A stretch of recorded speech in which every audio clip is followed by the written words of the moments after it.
Let's talk about Angie. Angie! Oh, Angie! Angie's been connecting homeowners with skilled pros for over 30 years. And they've made it easier than ever to tackle home projects. Their nationwide network has experts in everything from plumbing and landscaping to roofing, remodels, and more. You can read verified reviews and request and compare notes to find your best price. So join the millions of homeowners who use Angie to get the job done well. Download the Angie app today or visit ANGI.com. Courage. I learned it from my adoptive mom. Hold my hand. You hold my hand. Learn about adopting a teen from foster care at adoptuskids.org. You can't imagine the reward. Brought to you by Adopt US Kids, the U.S. Department of Health and Human Services, and the Ad Council. There's no place to escape to. This is the last podcast. On the left. From your grave. That's when the cannibalism started. What was that?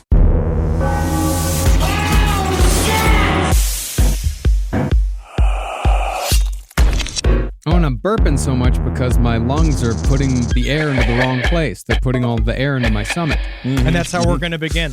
I think that's important for the audience to know that Marcus does have 4 stomachs like a cow. Absolutely. Technically, I think it's on you. You're the CEO of your body. You've got to send a memo to your lungs. Tell them to stop putting air in the wrong spots. You're burping up here. No, ever since the fucking long COVID strike, things have never gotten back on track. Now I got to start. But I got answers. God damn you, mitochondria!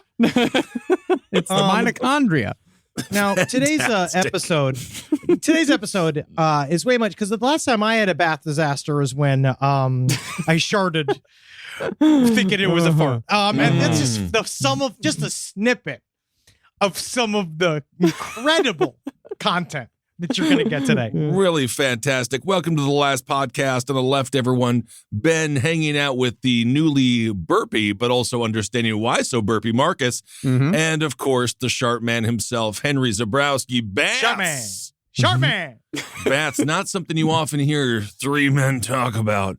But today we're going to talk about the Bath School Massacre. Isn't that exciting? I also want to put a little caveat. If, by any chance, there's some horrible news that takes place between now and when this episode airs, we didn't know.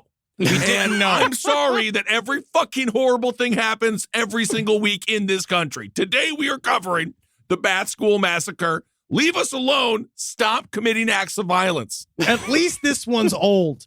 And at least, Marcus, you changed it to the Bath School Massacre. Mm-hmm. And not because people keep calling it. Every source I looked it up when I was researching called it the Bath School Disaster. Yeah. And it's like, no. It's not dropping the wedding cake. You know what I mean? It's 50 dead children. Okay. Again, let's get into this historical piece of American present. So the Bath School Massacre was a school bombing perpetrated in 1925 by a man named Andrew Kehoe in the small town of Bath, Michigan. It still, to this day, holds the record as the deadliest school massacre in American history. Kobe! Kehoe managed to... Jesus Christ. Kehoe managed to murder 42 people, including 35 children, in a matter of hours by blowing up a school, firebombing his own ranch, and turning his truck into an IED. Jeez. This marks the Bath School Massacre as one of, if not the first, modern-style American mass murder. And all it took was good old-fashioned American tax-based grievances. Of course. Ingenuity in some ways. Brutal. Now, when I say modern style, I'm using the modifier to differentiate it from the dozens, if not hundreds of massacres that occurred previously in America, like Wounded Knee and Sand Creek, stuff that involved indigenous tribes. Similarly, it also differentiates Bath from massacres of civilians during the Civil War, like what transpired during Bleeding Kansas, or the racially motivated 1921 massacre in Tulsa, Oklahoma. Oh, yeah, that was when they blew up Black Wall Street, right? Yep. By contrast, also, I do think that they could probably, Bleeding Knee It's a bit of a G-rated term for what took place. Wounded Well, there's knee. wounded knee. Wounded Yeah. knee. It's even worse. They didn't just say it was bloody. Bruised kneecap. It was a brutal massacre. They're like, it's kind of like when you skin your elbow. No, Wounded Knee is what it was called before the massacre. It was just like, it would be like calling it the Chicago Massacre. Wounded Knee, that was just what the place was called. Well, they should have renamed it. Great Knees. By contrast, the Bath School Massacre, see, I almost said disaster. The Bath School Massacre was perpetrated by a true lone wolf without any sort of outside influence, no help whatsoever, and no real point. Nor was this a spur-of-the-moment crime. It was meticulously planned and executed over a series of months by a single man as an outlet for his ridiculously elevated frustrations. It is hard to say if there is a greater, more powerful force in the universe other than nefarious patience. Because that's what this entire story is about, is that you can prepare. And I do like this is not one of those like trying to make you too scared moments, but it's just the truth is that you can prepare for many things, but it's very difficult to prepare against a motivated person that is unendingly patient in his ability and if he's in his goal for vengeance. Absolutely. This is why I only hang out with people with ADHD at all times in different ways. You both have it in certain ways. I can see it in your eyes. Me? People who have patience. Bing, bing, bing, bing, bing, bing. You just see my eyeballs just like, I thought that was maybe the 4 espressos I had today to feel like a normal person. Absolutely. People with patience, they're just waiting for you to fall asleep. To the point of frustration, the prime motivator behind this catastrophic event is so incredibly mundane that it boggles the mind. Andrew Kehoe, the perpetrator, wasn't standing up for a political belief or an ideology like Timothy McVeigh or Ted Kaczynski, nor was he mentally ill like so many of America's modern mass murderers. He wasn't mentally well. Like, it's not like he was crushing it. No, he wasn't crushing it. But put simply, Andrew Kehoe was quite possibly the biggest asshole of the 20th century. Close. Wow. I mean, he's one of them. He's in the top. I would put him top 10. Right? Because you got Hitler. Winston, right? What about Winston Churchill? He was mean. I know. Everyone got mad at him now. They're all mad at him now, but not back when he was fucking digging their butts out of the trenches in WW2. He was taking naps at 3 p.m. Well, I'm talking petty asshole. I mean, because calling Hitler an asshole it's a little small. Like, that's not quite big enough. Like, this is the biggest local asshole of the 20th century. Let's put it that way. His motivation for blowing up a school with an explosion that could have killed more than 250 people, this was in opposition to a yearly tax to pay for the school he blew up. Yeah, it's because he didn't have kids. Yeah, and he was real mad that he had to pay for a school that he didn't have kids to go to. Can't you see that, Marcus? Don't you understand this? I don't think he's thinking about the greater whole, because if the kids aren't in school because he just recently blew it up, now they're in his yard. So it's actually best to have them in a school where they get an education and maybe they could like become plumbers or something. I don't know if he really understands how taxes work, because it's going to be really expensive to rebuild the school he built up. He wasn't planning to see the rebuild. I see. Yeah. And this is like a raise in it was something like $15 a month. It was $150 a year, but we'll get into the cost later on. Now, of course, it is a little more complicated than just being pissed off over a new tax, but not by much. As it was quoted in Harold Schechter's book, The Bath School Disaster and the Birth of the Modern Mass Killer, Andrew Kehoe was what you'd call a collector of injustice. Yeah, I have found that my collection has been getting pretty large, so I do need to start. I need to start putting them. I need to start selling these off like in a yard sale. Yeah, put some on Etsy, would you? Yeah. Well, these collectors indiscriminately kill in public after long deliberation, prepared with a powerful arsenal, but no real escape plan. They're paranoid, driven by strong feelings of anger and resentment, and their eternally wounded narcissism is nurtured by a retreat into a fantasy life of violence and revenge that eventually becomes reality.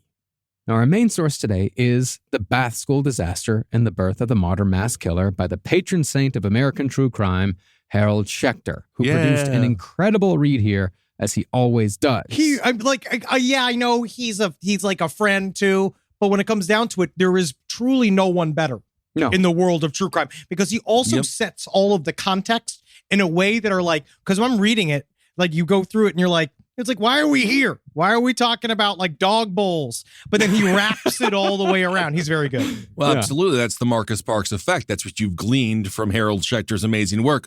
Focus on the innocuous, make the mind bored, and then boom, look at all these dead children. All of a sudden you got true crime up inside of you. Yeah, you didn't know.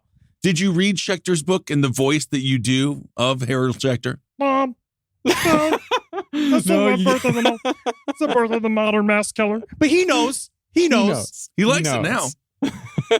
But if you're more in the mood for a compilation of old school American true crime steeped in fascinating history, especially if you want to cleanse your palate from the recent overexposure of the American serial killer, check out Harold's newest book, Butcher's Work, which covers 4 incredible stories of lesser-known historical true crime events. And you're going to love the foreword by Guy Fieri. The way that he breaks down what these butchers did, absolutely out of bounds. Out of bounds. That's where there are bounds. That's but gangster. Some descriptions, they are outside of them. So without further ado, let's get into the Bath School Massacre, starting with its perpetrator, Andrew Kehoe. Now, Kehoe was the son of an Irish immigrant named Philip, who was a prime example of an immigrant success story, but he also fathered a truly Catholic amount of children, 3 boys and 6 girls, 2 of which became nuns. Yeah, dude. That's like, you get a gold in the Catholic Children Olympics. Also, if you're slinging that much juice, man, and 2 of them are nuns, that's fucking crazy. I think you guys both are mispronouncing the word lesbians. Yeah, I did that bit. That's my bit. Yeah, I took it. in Wolf of Wall Street. That's right. Yep, you remember. No kidding. 2012. Remember that sea otter? I remember when you were a sea otter. I do too. I fucking do too. Yeah, I know you do. It's over. How often do you remember it? I mean, the thing is that if I could get paid money for gifts, I would be a multi-millionaire. It'd be great. But you don't. It'd be great.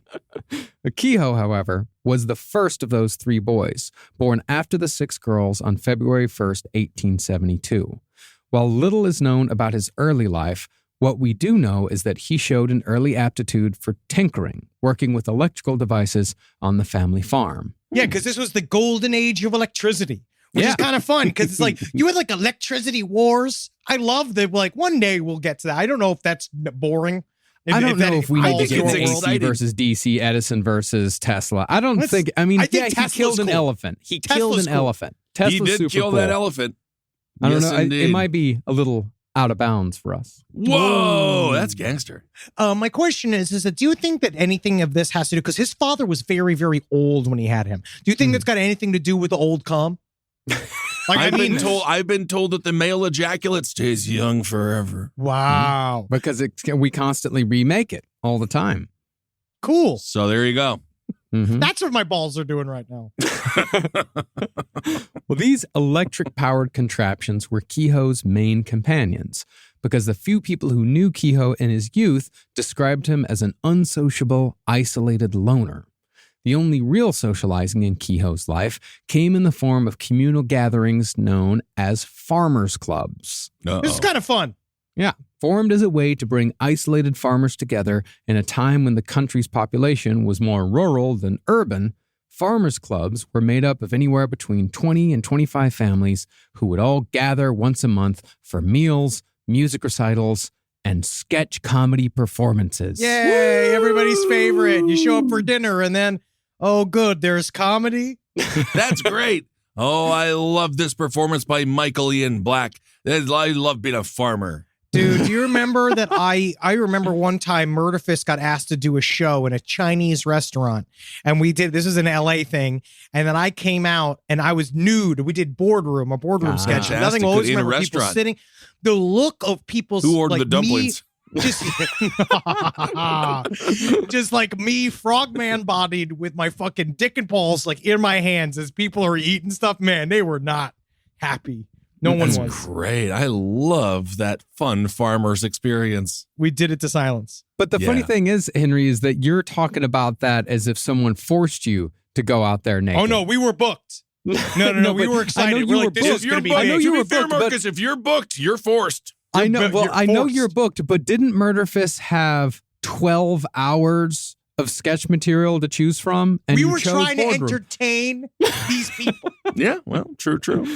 Well, as it went, these comedy sketches at the farmers' clubs were the one thing that could bring future mass murderer Andrew Kehoe out of his shell. Cribbing routines from books like Dick's Diverting Dialogues and Martine's Droll Dialogues and Laughable Recitations. Nice. Kehoe would take the stage month after month, acting out skits that mostly featured racial stereotypes of black people, Jewish people, and Irishmen. Times change, humor changes. Okay, what is funny at one point, it does not hold as true later on. Here, check out this joke. Women want to vote. What a farce. Wow. But I also believe the reason why everyone said he was some shitty little kid and he was loner and he was a loner and he was cold. And I do think that when he was performing at these farmers clubs, it served his own purposes. You know what I mean? What purposes? It Make 'em allowed laugh. him there's something about he had this idea that he was this perfect child, or his father probably raised him up. Like, I do think in some way socially, this is how sociopaths read rooms, right? Like they understand that certain things are like, you do this to be cool. Yeah. Like, this is what you Oh, do yeah, if sketch you're to be a comedy. normal Yeah, person. you do that to be cool. Everyone's But, always thought that. But you be entertaining to be like, no, I'm normal. I'm a normal person. And I know you've done more research than I, but I will say this. I'll push back just ever so. Catholic dads, not exactly uplifting. Yeah. No, For the most part, the Catholic religion is brutal to children. very dour. Sometimes they are. If you've got the Irish Catholic dad, though, he can be quite full of mirth and merriment. Yeah, once Okay. he's got the wine in him. All right. Well, let's go through. Let's just give an example of one of the non-racist routines that Andrew Kehoe did. In this one, two men named Bones and Johnson Ooh. share a humorous dialogue. Ben, Yes. would you please play the part of Bones? Yes. Do And I have any direction at all? Your direction is that you're You're a not man who has a you're- question Yes. to ask. You have man And questions, then and you're not after you- in blackface. And you're Remember that. You're not You're in not blackface. in black. You are asking a question, and then you are expecting a reply. Well, and that's then you shall say more words to that reply. that's good because now I know what to go with. McLaughlin and Group. Question. It's an old PBS show. All right. So your Bones, I'm Henry, you're Bones. Johnson. I'm Johnson. You're Johnson. Johnson. Okay, here we go. Have you ever heard who was the oldest woman? No, I have not, but I suppose Eve was no spring chicken when she died. Very likely not, but she wasn't the oldest woman for all that. Indeed. Who do you say was older?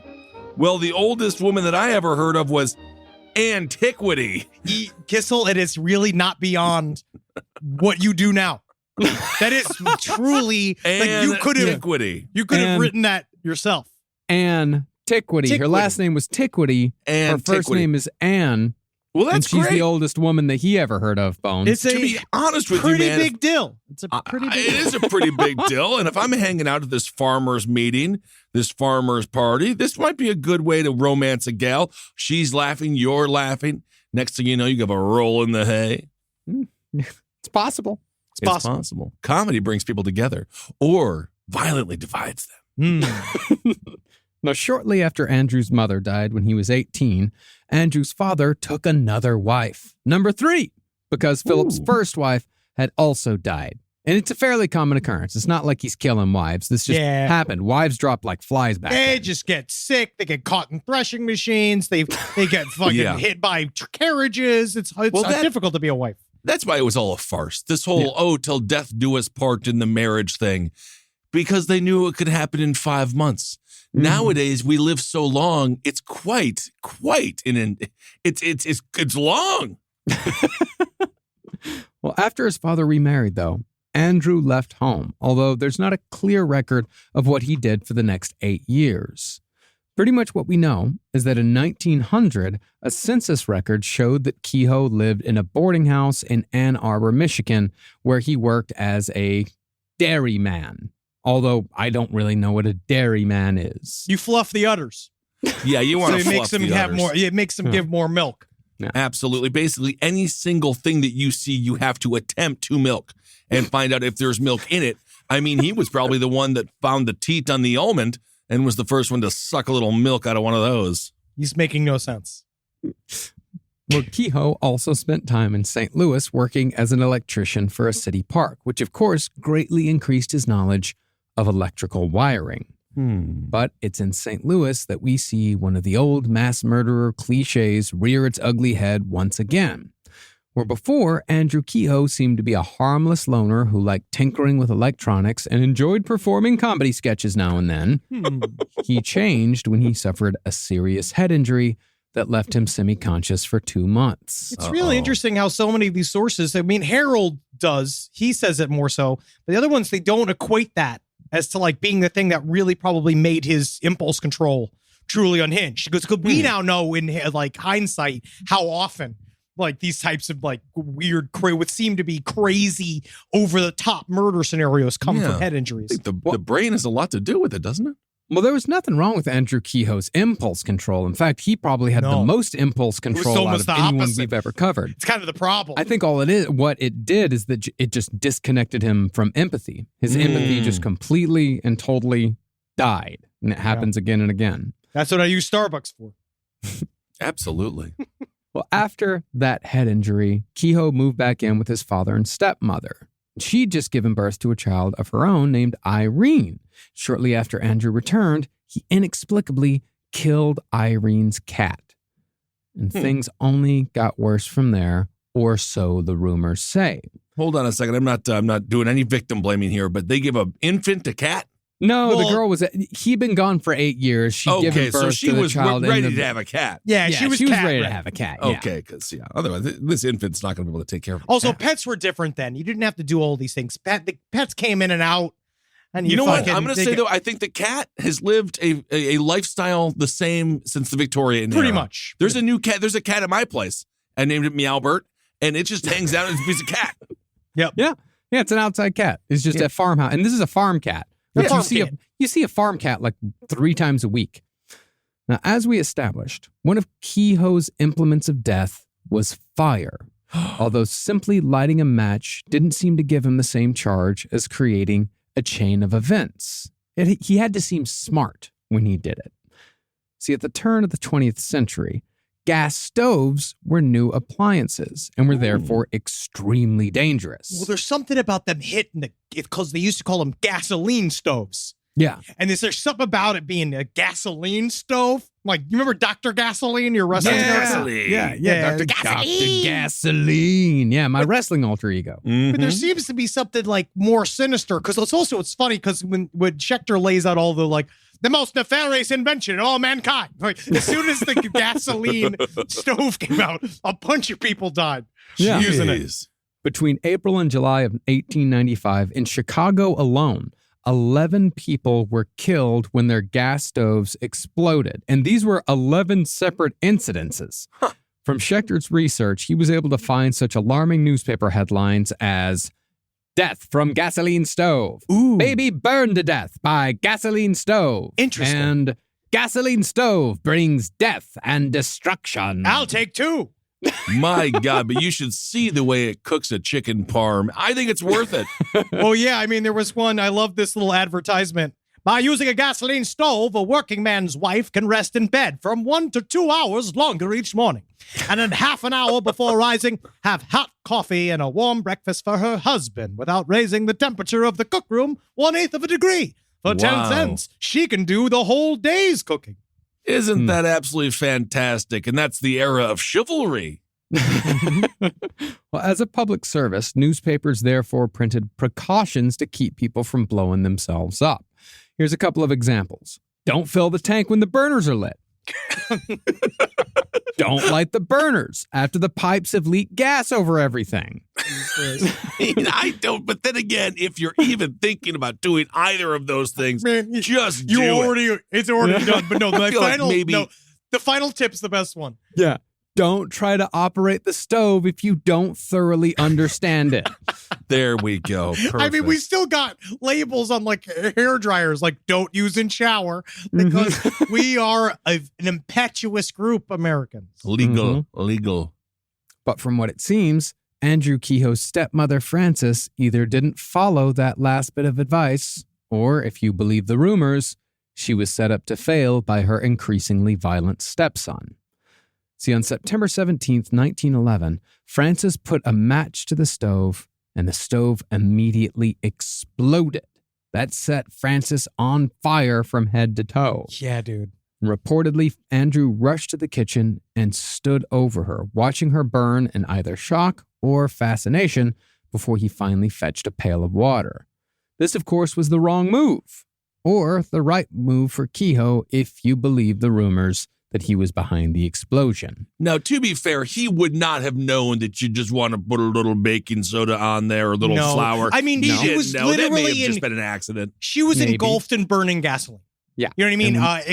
It was done already. She was a screaming. It was the scene from Hereditary. Yeah. In the house. Ooh, man.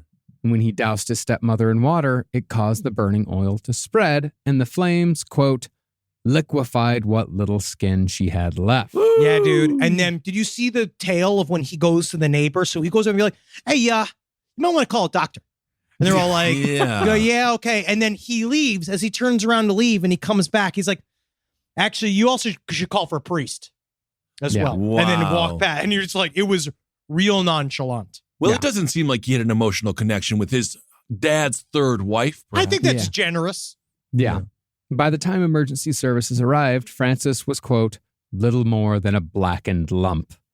She died in agony a few hours later, and her death certificate listed the cause of death as burned from a gasoline stove. Just the what? scene that Schechter sets up with the father coming in because he's so old at this point that he has two canes. He comes in to see his like literal flaming wife, right? She finally burns out, and they're so far from a hospital because they're out in the middle of fucking nowhere that they just like, can you imagine that they just have to lift her up and flop her on a bed and just wait. And she's just sitting there going like, oh my God. It's like the end of Child's Play when he comes back all burned. Yeah. But she's not a doll. She's a woman. Yep. No, it was... Yes. Yep. No, it was assumed at the time that the death of Kehoe's stepmother was an accident.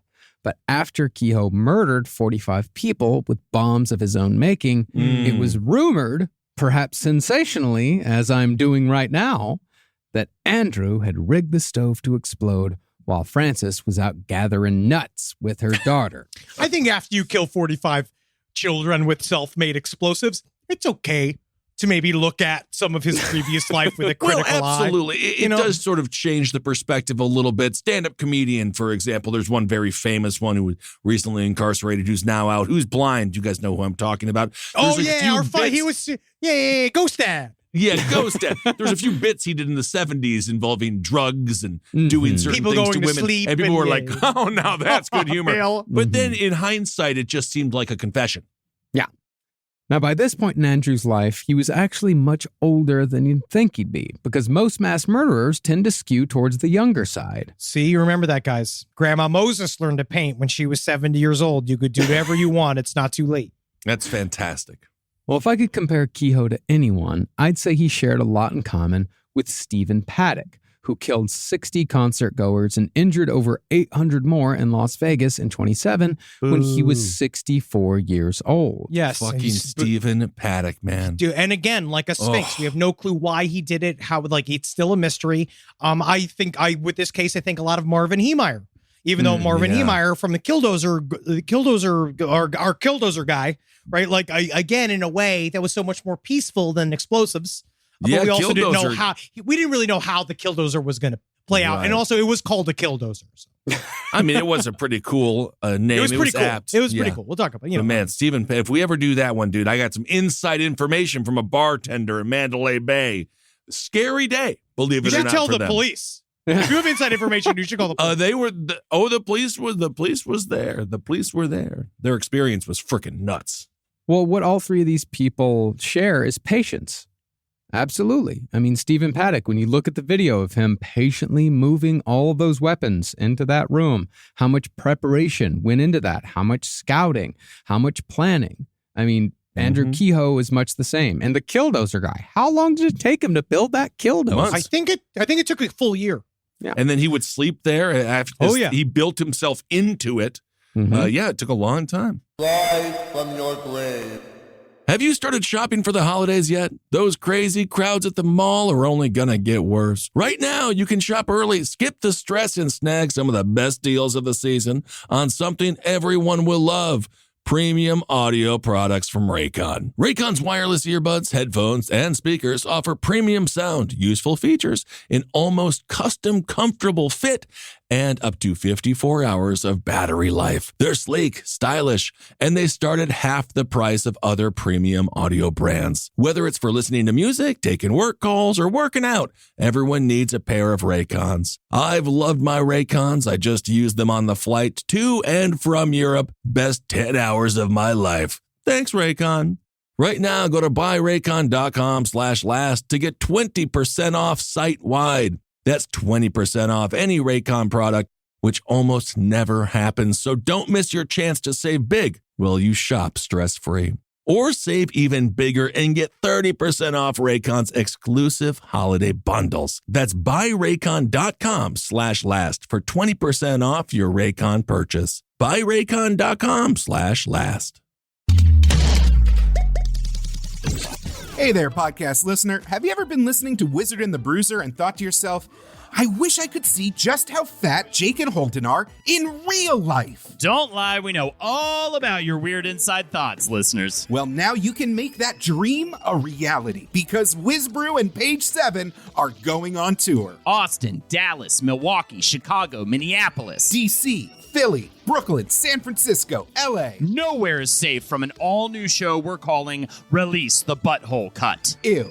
Come join your fellow LPN fans for a night of pop culture chaos that's fun for the whole family, assuming your family consists of equally broken weirdos in their 30s. It's going to be a blast. Tickets are on sale right now at lastpodcastnetwork.com. Go now! There's VIP meet and greet passes available as well, in case you want to get, a little extra close, especially personal. I legally have to clarify that there is no sexual element involved. I mean, unless, Okay, geez, Jake. All right, stop winking, all right, buddy? It's Page 7 and Wizard and the Bruiser live. Go to lastpodcastnetwork.com for dates and tickets. This podcast is brought to you by Squarespace. Squarespace is an all-in-one website platform that helps you stand out online. Yes, that's right. You don't have to smash your face with a hammer. You can just start a business. It's got everything you need on Squarespace, from securing your domain to building a professional site and showcasing your work all in one place. Let's say you want to show everybody how you can carve your ribs out of your lower abdomen so that you look more like a Ken doll. That's amazing. You can bring your vision to life with AI-powered design or curated templates, plus flexible editing tools that helps you create something that truly reflects your style, especially if you are somebody that is trying to corrupt the young men of America. That's what Squarespace is really going to help you. Squarespace makes it easy. It makes it easy for you to put all that together, and you just go to Squarespace and do it all. Thanks, Braden. Head to squarespace.com/left for a free trial. And when you're ready to launch, use offer code LEFT to save 10% off your first purchase of a website or domain. Hey there, everybody. Is your cell phone bill too much money? Are you getting that bill and you're like, hey, what is this? I can't believe for what? For 5G? Are you crazy right now? $100? I don't even barely got any bars when I'm just sitting in my living room, okay? You don't have to deal with that anymore. Are you ready for this?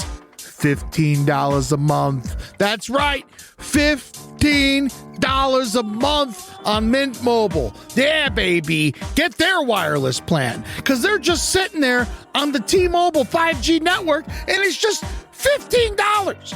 Your whole life, you're just paying all this money every month. You're like, why? Where's it going? It's going to these phone companies that are robbing you. So go to Mint Mobile. Let them help you talk to your mom. So get your new wireless plan for just $15 a month. Go to mintmobile.com/LPOTL. That's mintmobile.com/LPOTL. Cut your wireless bill to $15 a month at mintmobile.com/LPOTL. That's it. There's no catch.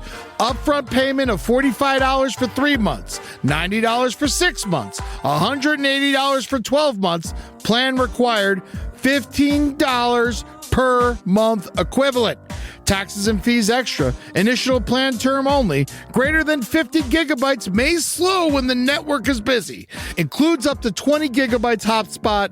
Capable device required. Availability, speed, and coverage varies. See mintmobile.com. Courage. I learned it from my adoptive mom. Hold my hand. You hold my hand.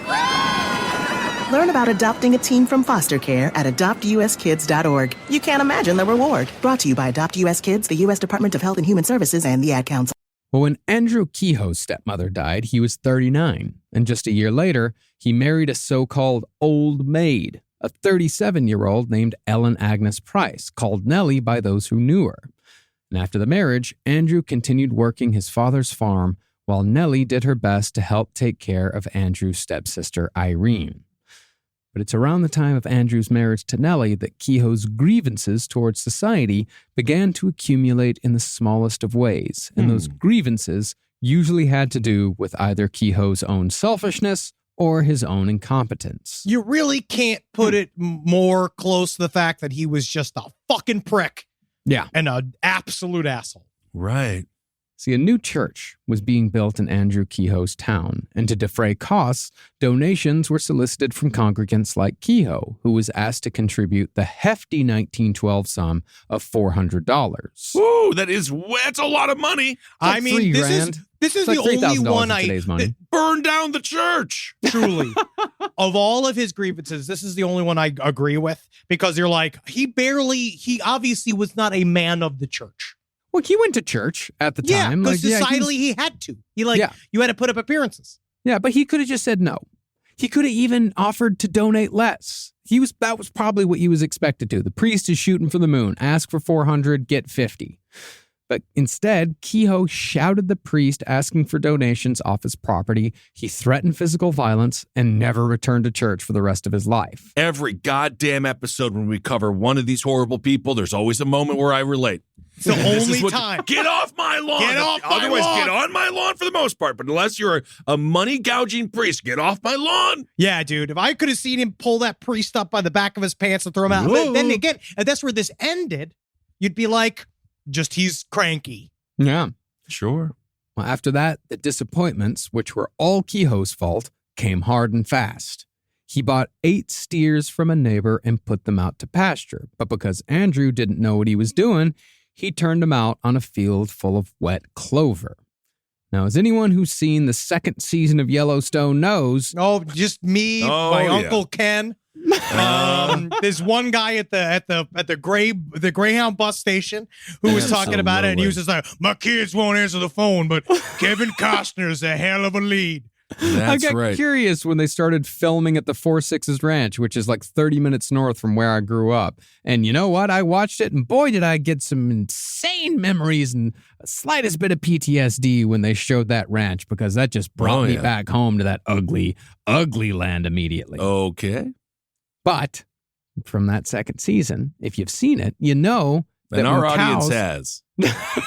It's a fine show. It's a fine show. It's fairly popular. Yeah, no, it's just it's insane. a very good show. It's just a bunch of insane violence. Yeah. But eating certain types of clover can be deadly to cattle because it causes a deceptively whimsical-sounding disease called ruminal tympany. You've been talking about too many diseases, bro. That didn't sound whimsical at all, man. That sounded real sad. Sounds like ruminal tympany. It just sounds like one of your noise albums. Yeah, that's true. Yeah, it does. It sounds like a Georges Montalban organ album. Mm-hmm. But it's also known as frothy bloat. See, now that's whimsical. Yeah. I'd order a frothy bloat. Yeah. But Andrew didn't know this, and 2 of his steers died of frothy bloat as a result. But he still tried blaming the neighbor who sold him the steers, demanding half of his payment back. The neighbor, of course, refused, so Kehoe, convinced he'd been cheated, because Kehoe always was convinced that he'd been cheated, he stopped speaking to the neighbor altogether. He's a hardliner. I guess so. Now, in 1917, 10 years before the massacre, Nellie's uncle died and left behind an 80-acre farm in Bath, Michigan, where Kehoe would commit his unforgivable crimes. But Nellie and Andrew didn't inherit the property. Instead, they had to buy it for $12,000, half of which was paid up front and half was taken care of by a $6,000 mortgage that had a monthly payment system of $360.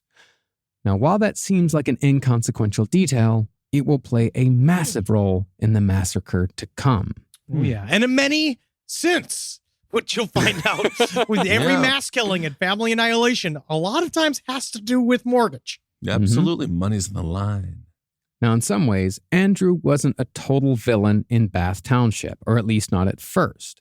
Since Bath was Nellie's hometown, she soon joined the Ladies' Friday Afternoon Club. We meet every Wednesday at night. That's funny. Okay, you got it, right? And the Ladies' Friday Afternoon Club allowed the husbands to join a meeting once a year. There. Yeah, thanks for the invite. Yeah, that's how it is. There, Andrew was known as a witty performer who was put in charge of putting on annual plays for the ladies. All right, you guys ready to see another sketch about the Chinese? Here we go. Here's one. It's called Magic. You can fill in the slur. I love those old you fill in the slur ones. You fill in the slur. In fact, Kehoe was described as highly sociable, even though he was also known to be a highly distant person who enjoyed setting himself apart from others. He regarded himself as superior to the rest of Bath because of his self-education, despite the fact that he was a farmer with middling to low success at best. What was it, the idea that someone said that in America that like one of our main problems that everybody thinks that they're a debased millionaire? No, it's that, that there are no poor people in America, just temporarily embarrassed millionaires. Yes. Ruffle. But he was one of those guys that was always like, I'm different. Yeah. I'm a little different than everybody else. I'm more in control. I am obviously a genius. Float bloat. Float. What was it? Frothy bloat? Frothy bloat. Frothy float. I'm going to make a new savory dessert that everyone is going to love. And he was that type of guy. So he was a performer making them laugh. Well, that's the ironic thing about it, is that he's there in Bath, Michigan. He's in a rural community. He's saying, my God, I'm so much more superior to all of you other people. And meanwhile, everyone else in town is better at the job that everyone in the town does than him. And yet he says he's superior. It's almost like it's because he's bad at it. Yeah. Well, in an eerie similarity to family annihilator John List, who used to mow his lawn in a three-piece suit, Andrew Kehoe would plow his fields neatly groomed and dressed in a business suit, a vest, and polished shoes. It's stupid.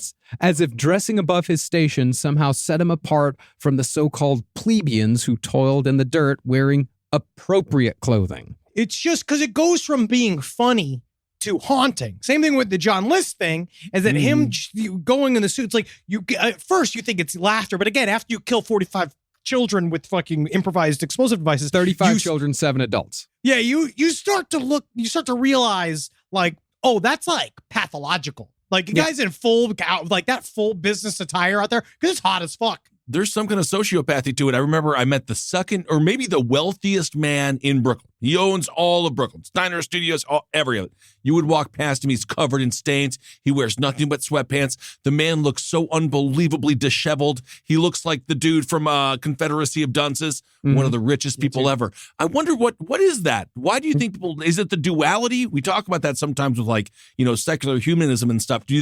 Is it the presentation and then knowing that, like, but secretly I'm super rich? Well, I think what it is that it's all right here. Because part of Kehoe's inability to get ahead was the fact that he was constantly getting in his own way by paying attention to shit that didn't matter. It's all the social shit. The Brooklyn billionaire that you're talking about, he's focused on his business. He's focused on he's focused on making money. He doesn't give a shit what he looks like. I will say this, the wife that he would go eat at Carmine's with was very focused on her looks. Yeah. That's because what you I was want. always That's the whole like, point. when I first met him, I was like, what is happening? And then I walked into my former boss's office and he's just sitting there. And I was like, you let this guy in here, huh? And that's when I found out the real truth. It was shocking. Oh, yeah. Yeah. But that's the thing about Andrew Kehoe. If his hands got too greasy, which happens all the time in farm work, especially when you're working with tractors, you're just constantly covered in grease, he would rush home to wash up.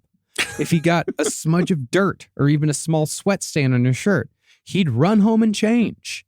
And he kept his barn cleaner than most people in Bath Township kept their houses. It's all ruse, man. Okay. It's really just, I think it's it's something within, I think the term is the pathological narcissist, or like something, you're looking at the gap between you and everybody else. And so what you do is you fill it with all this other nonsense without acknowledging that there is a distinct gap in your abilities to be successful.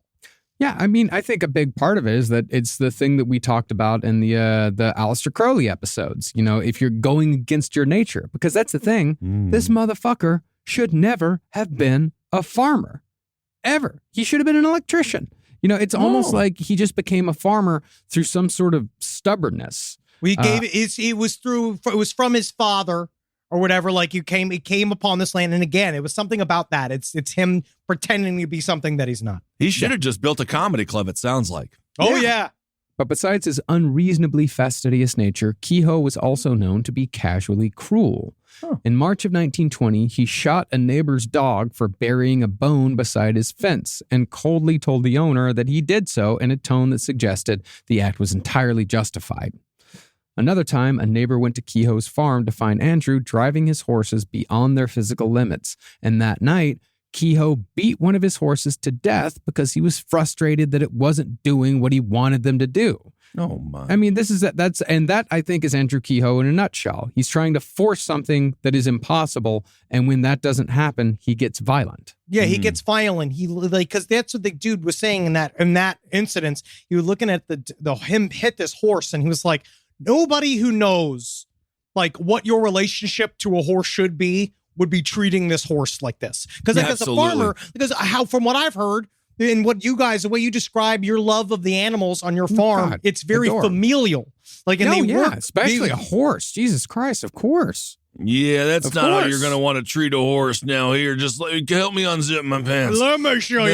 This is actually how you're going to want to treat a horse. A horse's clit is actually on its dick. If you want to do that. As a horse, I'm not sure which one is better or worse. Either way, it's not easy to be a horse here on this here Horty farm. But just like the rest of America, Bath, Michigan was modernizing during the time that Kehoe was failing at farm work. But the modernization of Bath would in fact become the focal point for Kehoe's frustrations. See, rural schools in towns like Bath used to be single-room buildings where one person would be responsible for teaching every kid from first grade all the way up till 8th grade. And when the kid got through 8th grade, he was expected to begin a life of toil in the fields, just like his daddy had done and his daddy's daddy had done before him. Finally, somebody making some sense. Them child supposed to go, he's supposed to dig up rocks in the field, and then you go to a war, and then get shot in the head. He ain't supposed to be learning all these things about hugging and being with otherins. There ain't no otherins that can be with me. Absolutely. But after World War I, the country became far more mobile and connected, and a push was made to build larger schools in rural areas to bring country kids up to speed with their city counterparts. This was, of course, met with opposition from country folk who've always seemed to have a bit of a problem with education. Because you don't understand, when I'm out with horse, it's simple. I got horse, I got soon-to-be dead wife, I've got gasoline stove. And that's all that matters in this life. Now, you mean to tell me I got to go to college and make things complicated like Avril Lavigne? Well, that's a little stereotypical of the American farmer, is it not? Henry Thomas Zabrowski, the consumer of much meat. This is the time period. Now farming's very difficult. Yeah, it's extraordinarily difficult. No, it takes a lot to be a farmer. And it takes a lot to be a rancher. But back then, I mean, from the perspective Henry was just going from, it's not even, I don't want to go to college. I don't want my kids to go to college. These people couldn't see why anyone needed anything higher than an 8th grade education. Simple. But when it came to Andrew Kehoe, the major sticking point was the other side of the argument. Because in order to build these larger schools, counties had to considerably raise the taxes. Uh-oh. Yeah.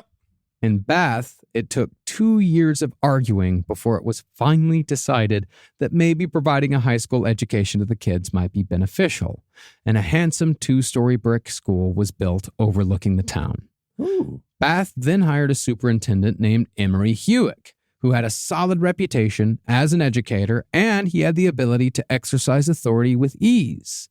But what Hewick didn't count on was an increasingly irritable local sourpuss named Andrew Kehoe. It really is like the mayor of Gotham did not just live in his life saying like, oh, Gotham's gonna be great, without realizing that like the Joker is working in the fucking, like he's there. Like he's the secretary, getting more and more mad. Because that dude was really, because, he never, I will say he only kind of tried to be nice. He showed his true colors pretty early, as soon as he got in. Yeah. If you're a CEO of a large company, go to the mailroom, go there right now, look people in the eyes, because you never know what day it is going to be when that mail is finally one letter too much and they start going crazy. We got a friend who works in a mailroom, and well, I'm just happy he's hanging in there. Yeah. And if I could compare him to any see, the Joker, you immediately know something's wrong. It's more of a slow burn. Yeah, it's the face paint. Yeah. That's what's difficult. Yeah, that's a difficult. He's more of a, I don't know, like a Riddler. Possibly. Oh yeah, he's in there. He's in that world. Because again, we now know Andrew Kehoe's fucking a lord of mayhem. And he's trying to fucking bring chaos to the fold. And again, it's about taxes. Yeah, it's about taxes. Now, things were admittedly hard for farmers in the early 20s when the Bath School was being built. The Great Depression had hit farmers before anyone else, 10 years before the stock market crash of 1929. And for Kehoe in particular, his crop yields barely covered his expenses.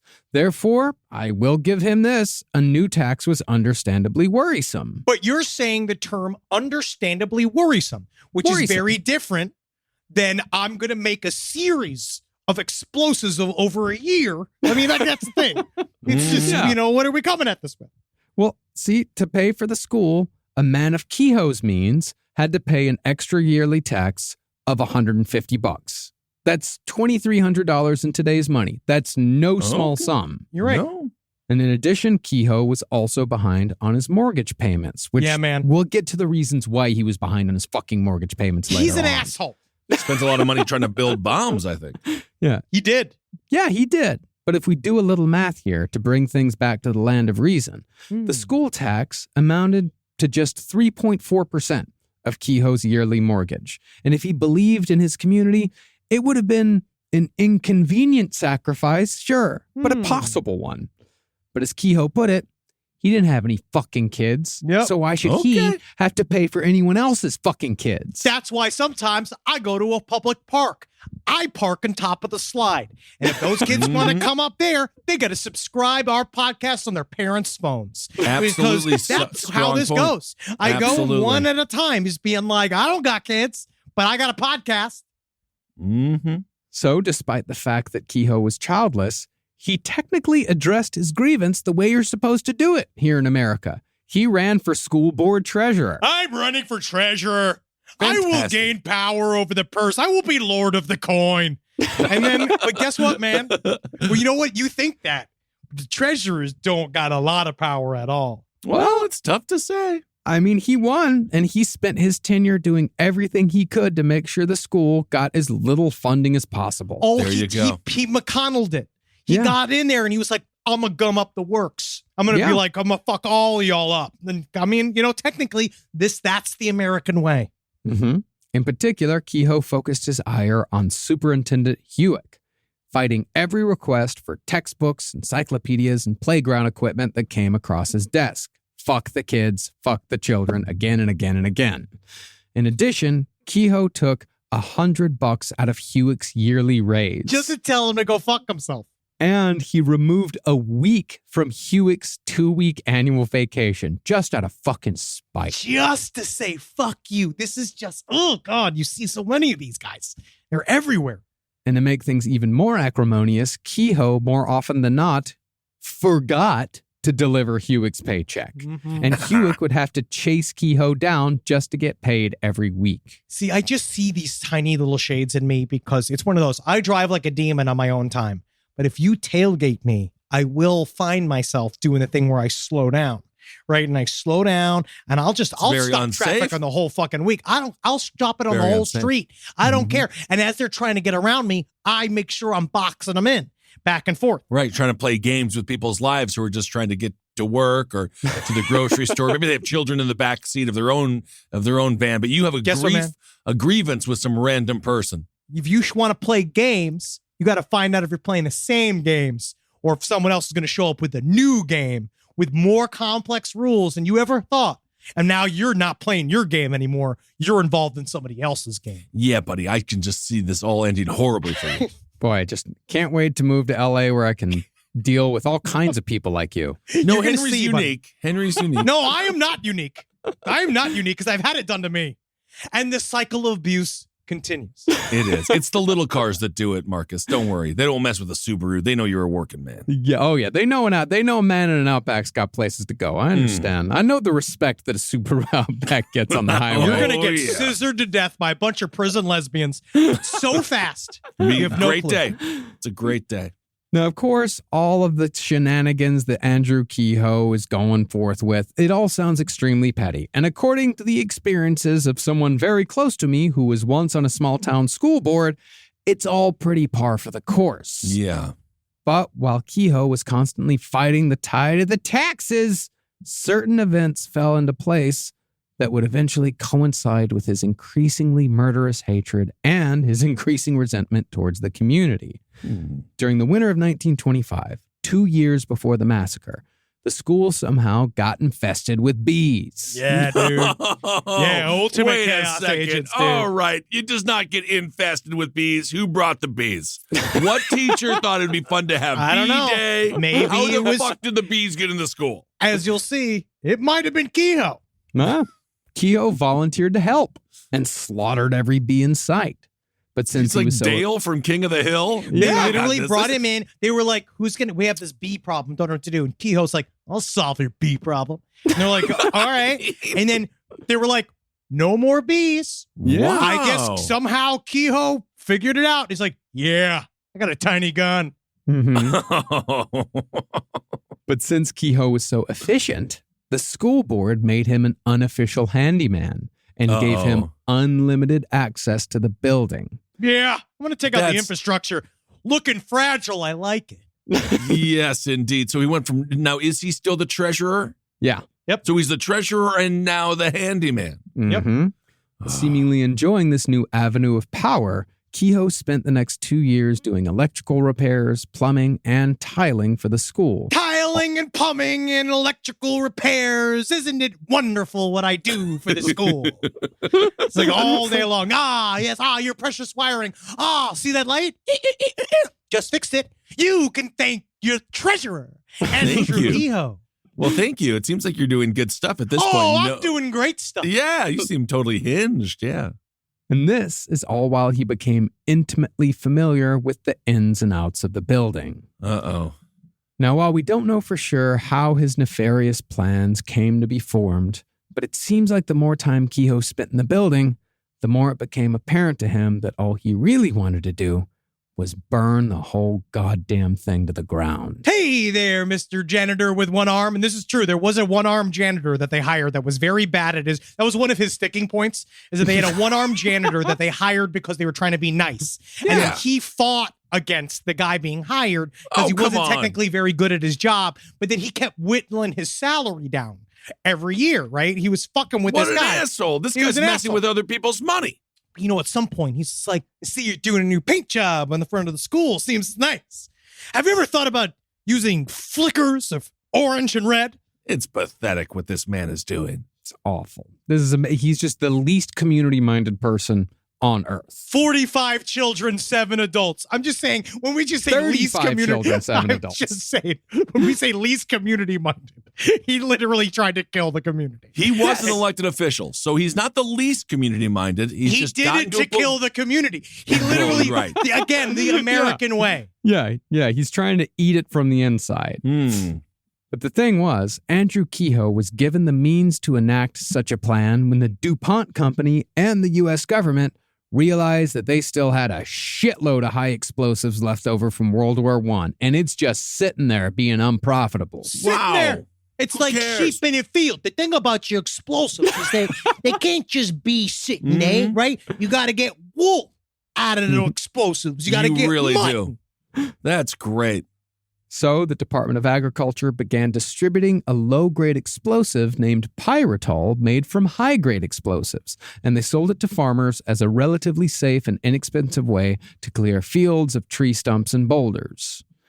Every farmer was allowed to purchase 1,000 pounds of pyritol each. And in 1925, 2 years before the Bath School Massacre, and right around the time he was given complete access to the school, Andrew Kehoe bought 500 pounds of the stuff. Yeah, just one sticking point, Mr. DuPont. You say it's limited, small amounts of explosives, but if they buy a shitload of them, then doesn't it make it a lot of explosives? No, it makes it a good customer.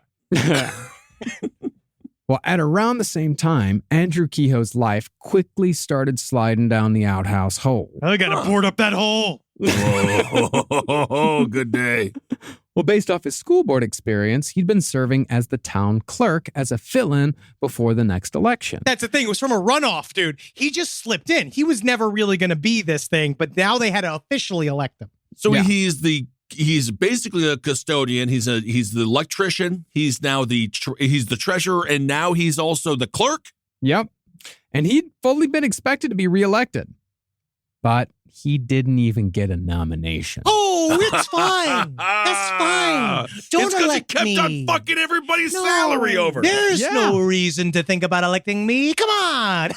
Give me free time.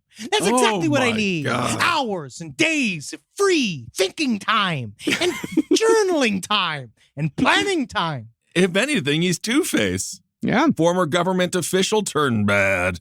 Mm-hmm. Yeah, and you don't know it's all going to explode until the bullet hits the bone. Oh. He then tried running for justice of the peace instead, but didn't even come close to getting elected. I don't need to be elected. I have access to the school. It seems like he really needed to be elected. This is the best news I've had all week. He should have campaigned on, if you don't elect me, I'm blowing up the school. It would have worked. At the same time, his wife Nellie's health was rapidly failing, which resulted in a pile of increasingly expensive medical bills. Keep coughing, Nellie. I love the sounds of the coins falling out of my pockets. Furthermore, Kehoe hadn't made a mortgage payment in 4 years, partly because the Depression was lowering the price of his crop, but mostly he hadn't paid the mortgage out of principle. Out of principle. Because he'd come to decide that he'd been sold the farm at an unfair price. And this is the thing I just want to tell our audience again. Remember this, all right? Just because you think it's correct, it's so difficult to tell the bank. Because you know how many times I've been on the line with the bank saying, like, you have the computer. All you have to do is to go in there and change it on the big computer. And then they're like, my hands are tied. It's like, literally, I know that they're not. I know that they're open because you're holding the phone to your face. Well, we don't know. These employers are getting pretty rude to their employees. They may have their hands tied. Yeah, they might. But I will say this. You do have a little bit of power. Don't pay back, your Amex bill. Let's say it's 20 or 30 grand. But when they really want the money, you say, I'll give you $2,000 right now. And then you can do it. So it does happen sometimes. Mm-hmm. Well, incredibly, Kehoe also tried blaming the missed payments on the school tax, even though it was, again, $150 a year, while Kehoe's mortgage payments were $360 a month. Ooh. Now, there's no telling what specifically set Kehoe on the road to murder, because as we said, it really wasn't just one thing.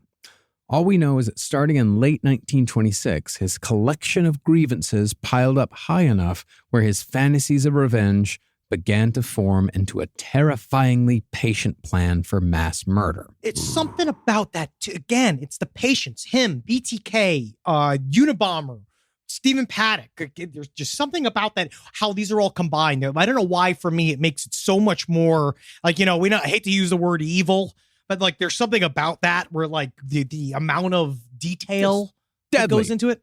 Yes, because right now there could be somebody plotting. Yeah. You're right. It's scary. There is somebody plotting. There literally is. Yeah. There's probably thousands of people plotting right now. And that's why we were telling you, we're the good ones. All right? We're on your side. Sure. And we're here to listen. We're here to listen. Also, if you are plotting right now, get the new PS5, Gotham Knights. It's supposed to be good. I got the PS4. They're already screwing me out of my games. Look at this. Oh, I have a grievance. Like, it's already beginning. I have a grievance. You see, he gets me now. Yes, because they're forcing me to buy the PS5. Well, my grievance is that God of War could have been a lot more impressive if they didn't have to keep making it for the fucking PS4, but that's a different grievance altogether. Yeah, can't wait for you to move to Los Angeles. Nice to have you slightly the plan closer. begins.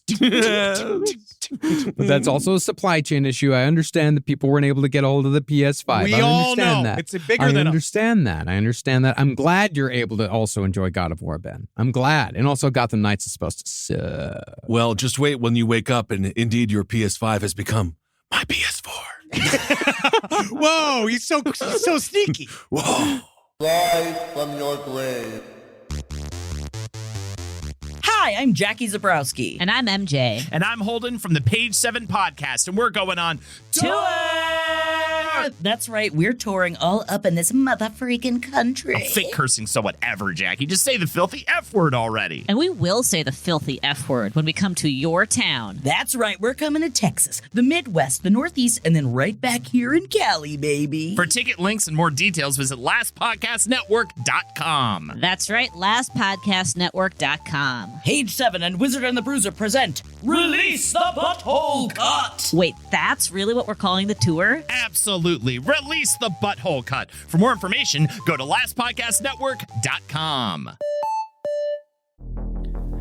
This is a paid ad by BetterHelp. Stigma shows up in a lot of different places. I know I had to explain to my handyman about the devil imagery in my home. I had to explain that in our home, El Diablo es bueno. And he reluctantly agreed. I think largely just because he was in my home and he was scared. But over time, he began to see, the devil can be my amigo. See, even in 2026, stigma can get in the way of a lot of things, right? My handyman almost didn't put up my floating media cabinet, right? You got to get support for your mental health. Maybe you've encouraged friends to consider therapy while avoiding taking the first step yourself because you're busy, worried what others will think, or telling yourself you should handle it alone. No, you need a team. Get therapy with BetterHelp, the world's largest online therapy platform. Give me a space to slow down and talk through what's building before it feels unmanageable. So let's take a short questionnaire to identify your needs and preferences, and BetterHelp will handle the initial therapist matching work for you. Their industry-leading match rate means BetterHelp typically gets it right the first time. Feel confident knowing BetterHelp therapists work according to a strict code of ethics and are fully qualified. So don't let hesitation hold you back. Find support with BetterHelp. Sign up and get 10% off at betterhelp.com/lastpod. That's betterhelp.com/lastpod. It's obvious we love true crime, but it does make us feel a little paranoid about what's out there, as it should. And that's why it's so important to get a home security system that gives you peace of mind. With SimpliSafe, you can stop crimes before they even start using their AI-powered cameras to identify threats on your property and alert US-based live agents to take action. Like arriving in a helicopter in the night, coming down from the helicopter, zipping down and breaking through the windows with their big axes, and going through the house, ripping through the walls, finding the criminals. It's easy to do. SimpliSafe has been a game changer for us. And the best part, there's no long-term contract. We've used it since the very early days of Simply Safe here at LPN, and it keeps us safe, doesn't it? It keeps all of our thoughts inside the building. Then there's the ones we let out because they have to go out because that's a part of it. But Simply Safe keeps the other thoughts safe. And for that, we say thank you, Simply Safe. And we want you to experience the same peace of mind as we, which is why we've partnered with Simply Safe to offer an exclusive discount to all of our listeners. Right now, you can get 50% off your new system by visiting simplysafe.com/LPOTL. That's half off at simplysafe.com/LPOTL. There's no safe like Simply Safe.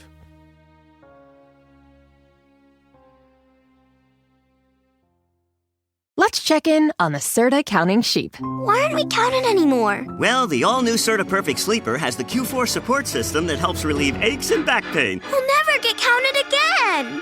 Nope. Serta, we make the world's best mattress. Well, in November of that year, 7 months before the massacre, Kehoe bought a truck for the first time in his life and drove to Lansing, Michigan. There, alone and without witnesses, he bought 2 boxes of dynamite and a bunch of blasting caps from the Hercules Powder Company. Yum, yum, yum, yum, yum. Having a fun day with my fun little treats. Hello. 2 boxes of your finest dynamite, please. Interesting. I'm going to blow up the school. What was that? Earmuffs. I'm going to flow up to a pool and enjoy myself at a fancy hotel. Fantastic. You can tell us anything. We don't listen to our customers as to why they need all this dynamite. Thank you, sir. Well, by January, Kehoe was experimenting with explosives at night. And when a neighbor asked him why he was blowing shit up at midnight, Kehoe explicitly told him that he was experimenting with timers and he'd wired an explosive to go off by alarm clock. I just like that. It's real. This is how scary. I mean, he's scary because they're showing up. They're like, why are you blowing stuff? He's like, just seeing if I could figure out how to blow something up from far away. Yeah, they're like, I kind of want to do it at a specific time as well. Yeah. It's not for farming. Yeah, and they just go, cool. Kind of a red flag there. I'd put a little red flag of a whoop, red flag, or it just rose up. Well, once those experiments started bearing results, Andrew Kehoe obviously made a decision. By early spring, neighbors noticed that Kehoe's farm equipment, usually in pristine condition, had fallen into disrepair, and his crops were left to rot in the fields. Yep, I was out with the corn the other day, and I said, fuck it. You know what I mean? Fuck that corn. Experimental farming. See you soon. Wow. See, unbeknownst to the town, Kehoe had abandoned the business of farming completely to focus solely on becoming the mad bomber of Bath. Charge me for the school. Charge me for the church. In May of 1927, the final piece of the puzzle fell into place when Kehoe bought something called a hot-shot battery. Used mostly to provide a spark to fire up hand-cranked car engines, the hot-shot battery also worked exceedingly well as an ignition device, or at least that was Andrew Kehoe's hope. The same week Kehoe bought the hot-shot batteries, he had an odd exchange with the school bus driver. Usually, when Kehoe distributed paychecks as school board treasurer, he did so without a word. But on that day, Kehoe gave a bitter chuckle as he handed over the check, saying, quote, "You better keep that. It may be the last you ever get." All right. See you soon. Great comedy. Soon after the bus driver exchange, a teacher at the Bath School saw Kehoe unloading several large crates from his truck into the school. But the teacher, who obviously had no frame of reference for a school bombing, decided that Kehoe was probably just unloading potatoes. No, these aren't potatoes. These are explosives. Oh, okay. It's explosive potatoes. Sure, say whatever you want. Okay. There was also the janitor, who noticed that the crawl space trapdoors were being kept open and unlocked for weeks at a time. Oh, yeah. See, maybe you couldn't lift it up with your one arm, but I can do it with my 2 arms. And I do that there because I'm planning something. It seems like there was a lot of evidence that he was indeed planning something. It's a lot of innocuous stuff that, you don't understand until everything blows up. There's no frame of reference for this shit. It never crosses someone's mind that he's going to blow up the school. Right. It never crosses someone's mind that they're going to kill children. Like, it just doesn't compute, man. But all these crawl spaces being left unlocked, this was the work of Andrew Kehoe, who had spent weeks wiring the entire building to explode on the last day of school. Oh my God, that's crazy. Now, the school year was set to end on May 18th, and early that morning, Kehoe drove to town to send a wooden crate to Lansing, Michigan that had the words Pyritol, high explosives, dangerous, crossed off with black chalk. It's a fine then. Then it's fine. It's just fucking wild. See, they're X'd off, so it's no big deal.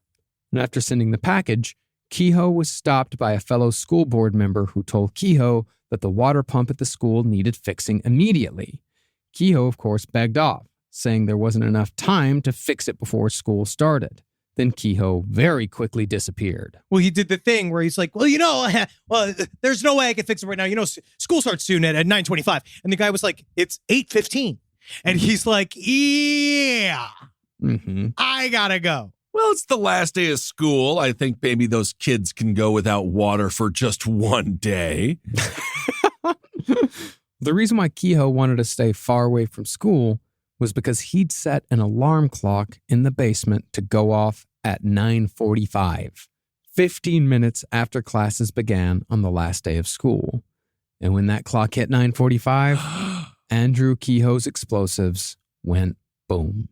Oh my! Before anyone could react, the north wing of the school collapsed, starting with the roof, and the second floor room holding the fifth graders came crashing down on the next, which crushed a first floor room full of sixth graders. Oh my God. An entire brick wall of the room holding the second graders on the second floor collapsed as well. But by some insane stroke of luck, the teacher had succumbed to a request from her students to read them a story on the other side of the room, and all of them were therefore spared.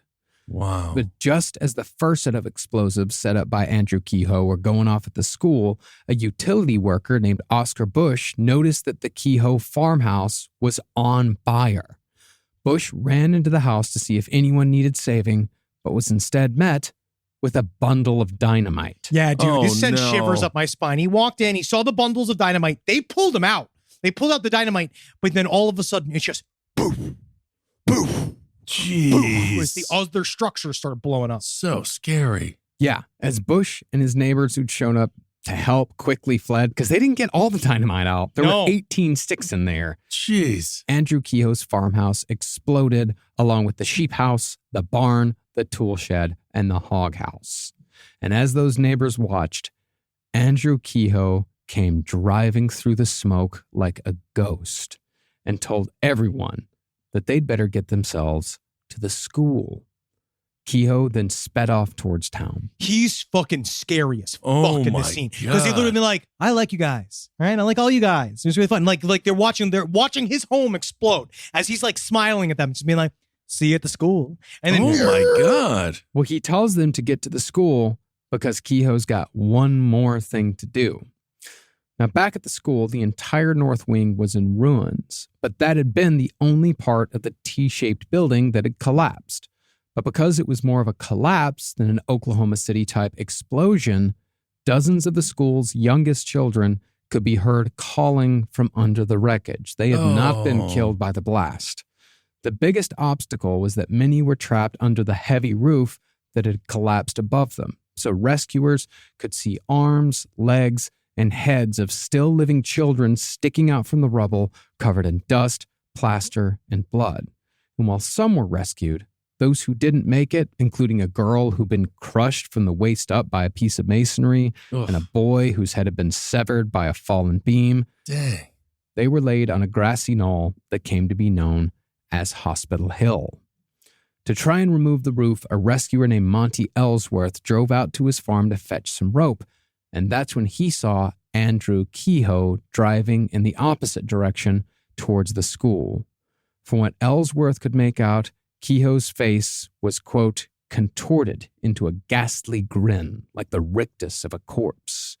And Ellsworth said that Kehoe's smile was so wide and so large that he could see both rows of his teeth. It's just not a fun smile. He's like, it's me going 5 miles per hour. in the 40-mile zone, right? It's that look of like, I'll bring the whole fucking world down around me if I have to. Yes, I do like that you're comparing yourself to this man while you drive, Henry. That's safe for all of us here. Yeah. Ellsworth returned to the wreckage just in time to catch up with Kehoe, who was driving up to the scene for his final act of terror. One witness said that the first person to notice Kehoe was Superintendent Hewitt, who was holding the body of a dead child when he spotted his nemesis. Hewitt handed the body to a woman standing next to him and walked up to Kehoe's truck, either because Kehoe summoned him or because Hewitt knew something that no one else had yet figured out. I feel like on some level, because they've been at each other's throats for so long, he was like, you got something to do with this. Well, he probably looked over and saw that fucking smile. Yeah. And once there, Hewitt put a foot on the running board and leaned in the window. A short conversation began, followed by a struggle that one witness said was a fight for control of a handgun. Another witness said that Hewitt was trying to prevent Kehoe from flipping a switch. But either way, Hewitt failed. By gunshot or by switch, Andrew Kehoe activated another bomb that caused his truck to explode, shredding both men into pieces that were flung so far that parts were found hanging in tree branches a block away. I mean, that's fucking, it's terrible, but it's metal too. Like, It's just the idea of like, you just crazy. he got blown to pieces. Yeah. The only identifiable piece of Kehoe's body was part of his skull, recognized by the gray hair still attached. By way of trajectory, it was also surmised that the intestines lodged in the steering column of the truck's wreckage also belonged to Kehoe. Damn. And if you look at pictures of Kehoe, he looks like an old-timey bank manager. That's how he kind of dressed. He had like the big, thick white hair and he was the imperious face. That's insane. As far as Hewitt went, his body was, quote, reduced to a terrible hunk of blood and bone and hair. God, I fucking love Schechter's writing. Yeah, it's good. And the only thing that allowed people to identify his body was the remains of the checkered sports coat he'd been wearing that day. However, Hewitt and Kehoe were far from the only casualties in the car bombing. Kehoe had loaded the bed of his truck with scrap metal, nuts, bolts, nails, and farm implements, which in effect turned his vehicle into a gigantic shrapnel grenade. I don't know what made him think of that besides everything, besides just like thinking of every single possible way to be to cause as much chaos as possible. Because that was like, that's one of the first of people doing that. Am I correct? Like did people use shrapnel bombs like they do now, or? Oh, I mean, not back then. It really wasn't known as, I mean, that was a real, I mean, in terrorist bombings throughout history, especially modern terrorist car bombings, this is textbook. Yeah, it's textbook. And he was one of the first people to do it. I should stop printing the textbook. Yeah, I don't think we need to know. Well, two men named Glenn Smith and Nelson McFerrin were standing nearby. And while McFerrin was killed in the blast instantly, Smith had his leg blown off at the thigh and died later at the hospital. A block away, a woman named Anna Perrone was hit by shrapnel that tore out her eye and blew off part of her skull. And while she did survive, the following surgery saw the removal of 62 pieces of shattered bone from her brain. Jeez. Now, there were plenty more casualties, but the most tragic by far was 8-year-old Cleo Clayton, who'd escaped the school bombing unharmed, but had his stomach torn out and his spine shattered by a large bolt from Kehoe's last act of evil. God.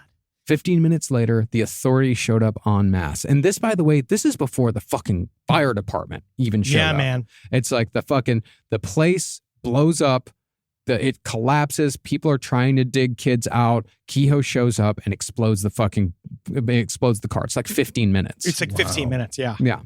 And while most of the authorities focused on rescuing the children, the sheriff's department investigated the basement where the blast originated, where they discovered that the massacre could have been far worse.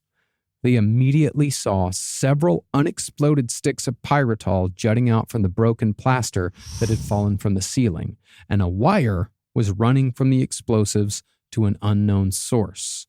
Rescue operations were halted while the policemen bravely followed the wires. Connected to various hotshot batteries were over 300 sticks of pyritol, 10 burlap sacks of gunpowder, and 204 sticks of dynamite planted throughout the building between the ceiling of the basement and the first floor of the school. This is where you have to sort of thank the fact that most terrorist acts are ended and stopped by incompetence. Yeah. Because they don't know how to do it. He's just an amateur rigging it all up, so he fucked it up. Columbine was the same way. There were a lot of explosives in Columbine that didn't go off. Now, no one knows exactly why Kehoe's explosive devices failed, but if he'd succeeded in detonating all 504 pounds of explosives, he would have easily killed all 250 children, in addition to all of the teachers and anyone unlucky enough to be near the building. That was his goal. He would have vaporized the building. He would have vaporized the whole thing. It would have turned it all into rubble. But before the day was even out, the looky-loos came in full force. Along with the understandable throng of journalists, thousands of just regular folks swarmed the town to take in the carnage. So many that a line of cars 2 miles long trailed out of town. Why True Crime Now? Why now? Oh, yeah. True Crime Now. It's so tasteless. It's so tasteless. Hundreds of people surrounded the scene to gawk at the gore. Same day. Wow. One of them was so brazen that he walked up to the wreckage of Kehoe's truck and snipped a section of intestine from the steering wheel and put it in a jar of alcohol. It's kind of fun. God, true crime's so tasteless these days. It's so fun, though, honestly. That's cool. I'd take I one of those. don't know. Why? What? Now I'm going to save this for later. What do you even do with it? I don't know. Souvenir, man. Souvenir, That's what it's bro. all about. Souvenir. It's in somebody's attic. Or somebody threw it out thinking that it was some foreskin. But there was the possibility of one more bomb from Andrew Kehoe. Remember, he'd mailed a crate that morning before the bombing, which had accidentally actually been mailed to Lanesburg, Michigan, instead of Lansing. Post office at it again. Come on.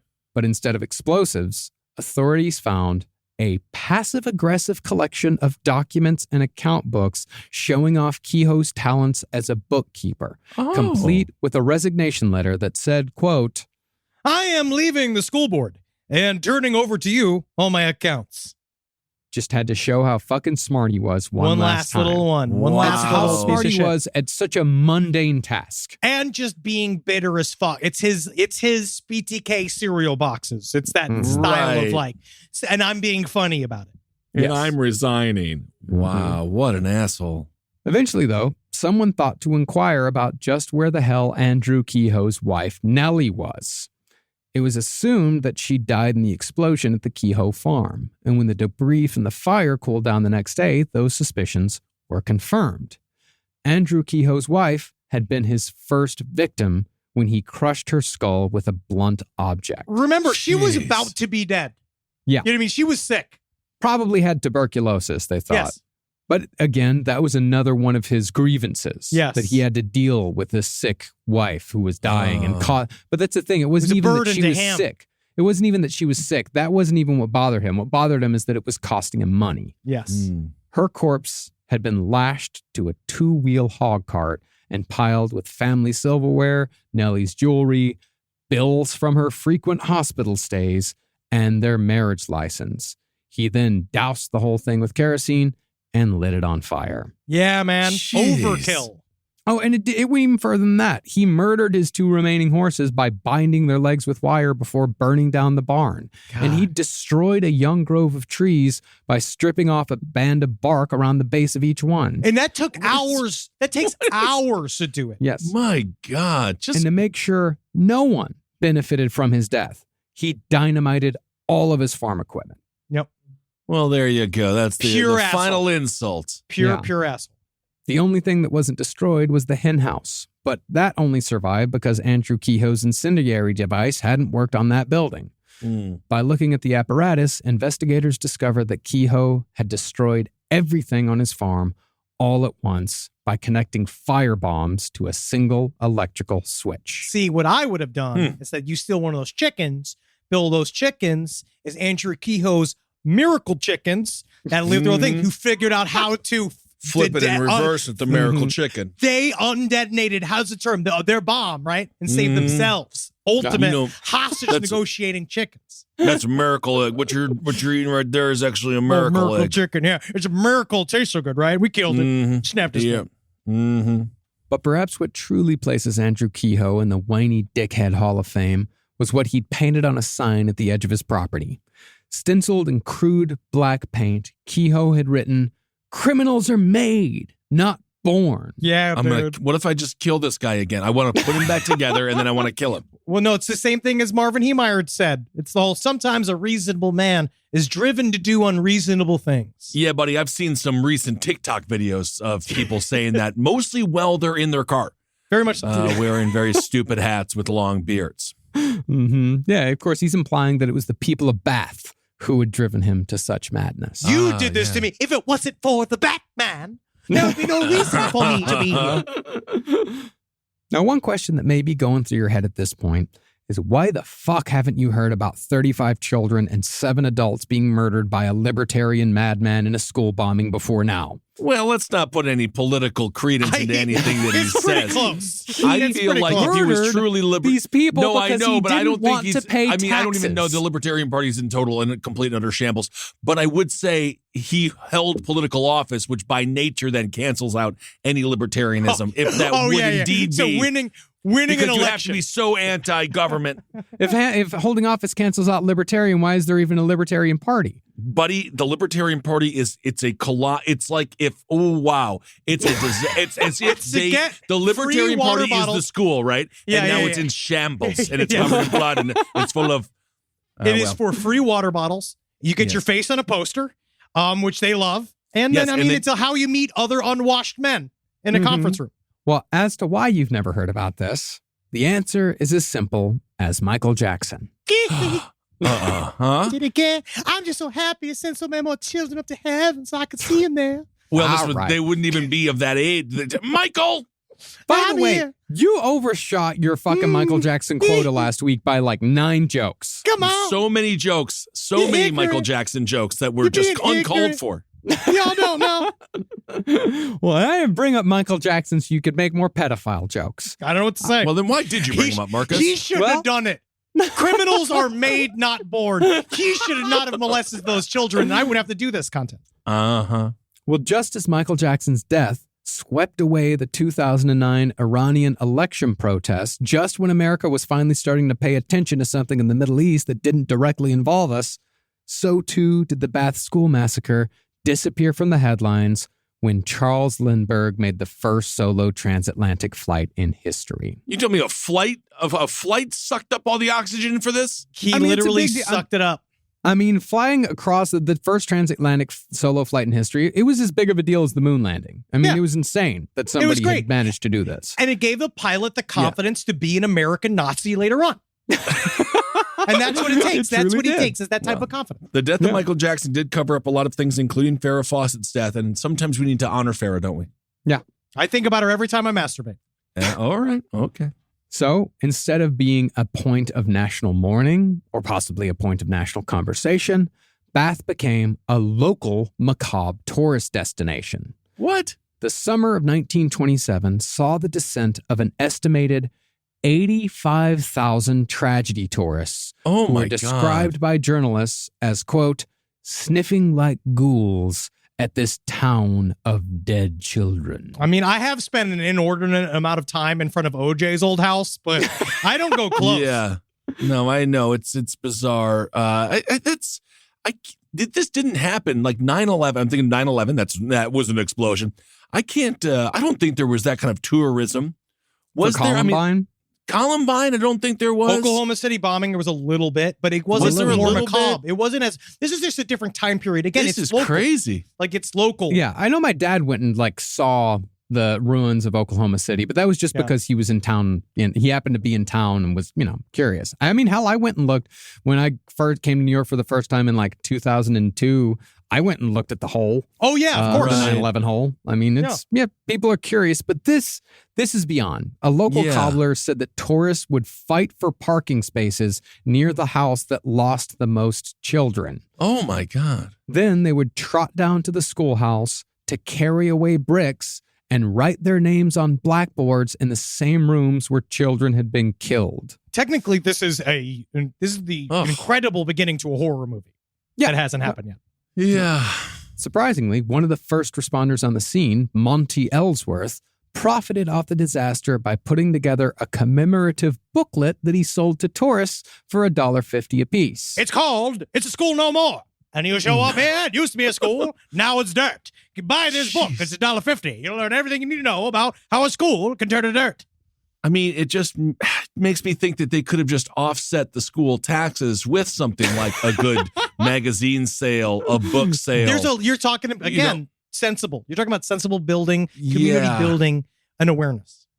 Well, in the booklet, curious readers could find a brief history of the school, a wildly inaccurate biography of Andrew Kehoe, a personal account of the explosion, and a reminiscence by a 15-year-old survivor.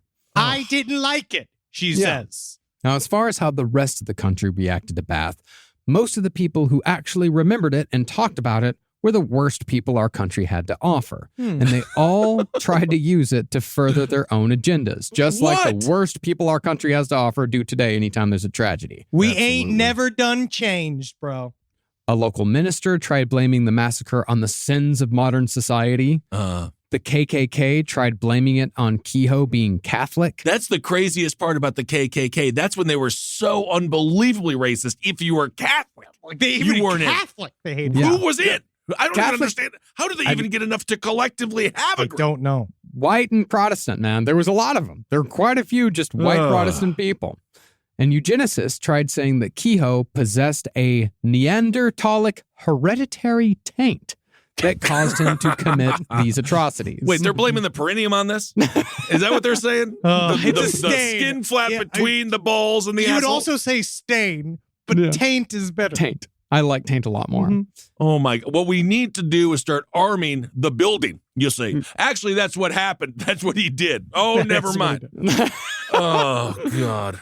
Well, as far as the media went, the Lansing State Journal tried introducing the term Kehoed to mean an act of mass slaughter. Oh which my is God! like That's calling not... an act. It's like calling an act of domestic terrorism like McVade, or calling a school shooting like pulling a Harris. You just got juiced. Remember?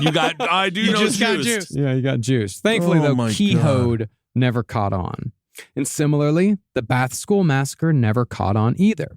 It was soon overshadowed by a gas leak explosion that killed 300 children in New London, Texas, 10 years later. Man, it's never it's never talking about what you used to work on. It's always what are you working on next. Yeah. I guess so.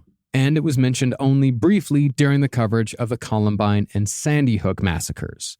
By the time of Uvalde, however, the media could then reference Columbine and Sandy Hook and Parkland and Virginia Tech and Santa Fe and Roseburg and a dozen other school massacres with double-digit casualty counts. And those are just the massacres that take place at schools. Yeah, that's only school massacres. But even though it is largely forgotten, the Bath School Massacre remains the deadliest mass murder of children in United States history. And please, if you feel your hatred and negativity building like Andrew Kehoe's, find some sort of outlet before it reaches this level. Because the sooner you address it, the smaller the explosion will be when it all finally gets to be too much, just as it does for all of us at some point in our lives. And that is one of the reasons why the only thing he did good was run for local office, and then he did a horrible job at said office, but he did technically... He tried to make his difference. But I think he did it out of pure vengeance, and as we learned from the aforementioned The Batman,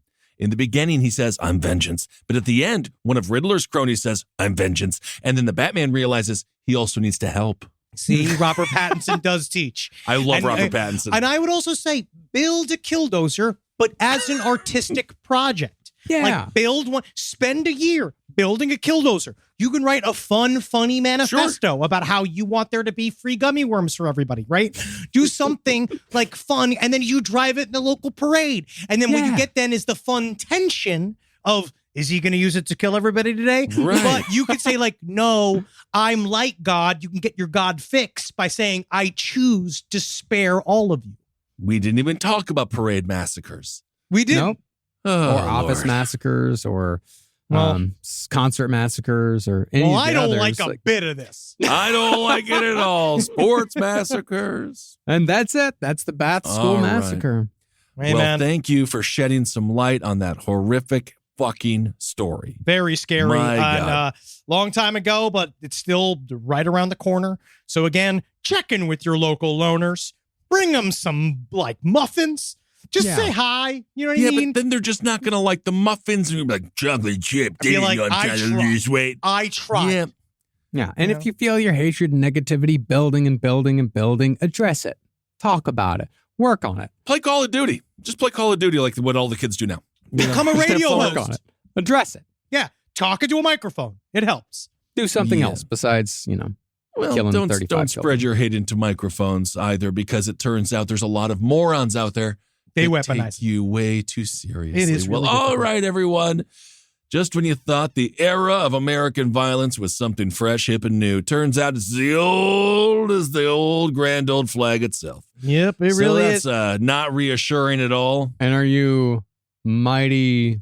I'm mighty proud of that ragged old flag. Sometimes we all got to take a good hard look at it and say, you did bad today, flag.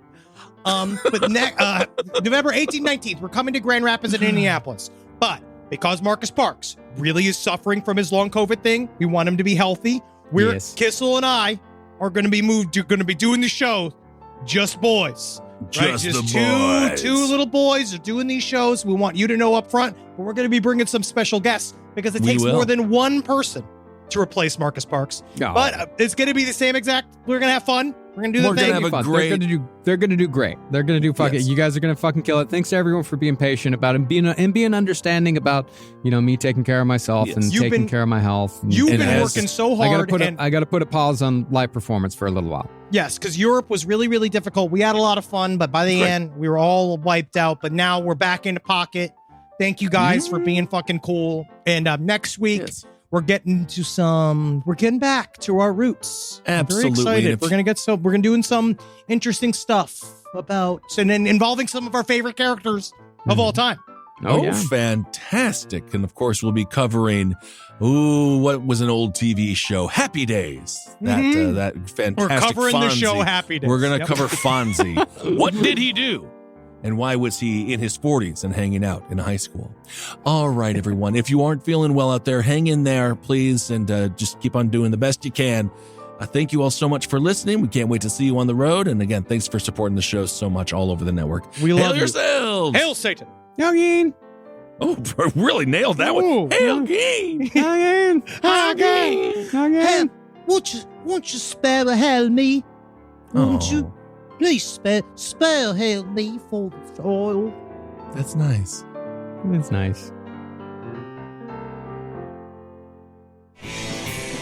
This show is made possible by listeners like you. Thanks to our ad sponsors, you can support our shows by supporting them. For more shows like the one you just listened to, go to lastpodcastnetwork.com.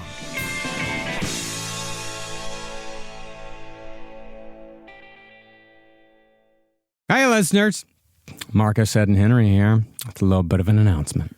You loving all the episodes of Last Podcast on the Left lately? Well, listen, now you can get even more from us. Squeeze it out of us. If you want to hear new episodes ad-free and unlock access to Last Podcast on the Left 7 days early, subscribe to SiriusXM Podcast Plus on Apple Podcasts or visit SiriusXM.com/Podcast Plus to start your free trial today. Do it.